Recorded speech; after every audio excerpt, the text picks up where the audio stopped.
بسم الله الرحمن الرحيم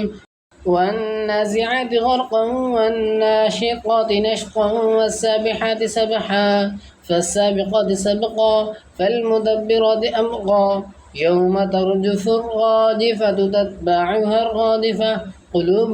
يومئذ واجفة أبصارها خاشعة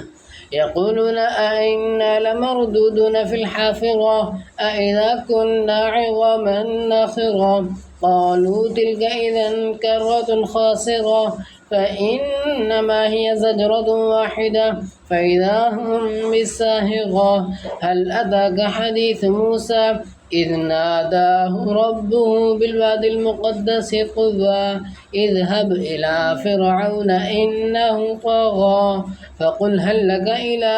أن تزكى فأهديك إلى ربك فتخشى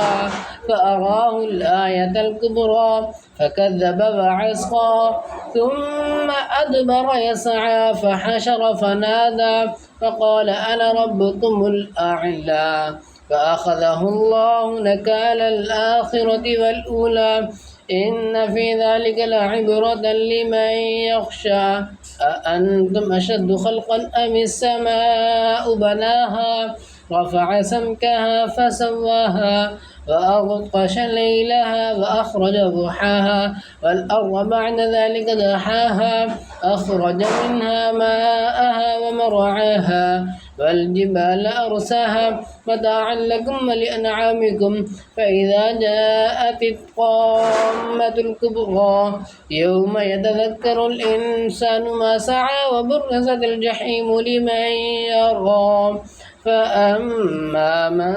طغى فآثر الحياة الدنيا فإن الجحيم هي المأوى وأما من خاف مقام ربه ونهى النفس عن الهوى فإن الجنة هي المأوى يسألونك عن الساعة أيان مرساها فيما أنت من ذكرها إلى ربك منتهاها إنما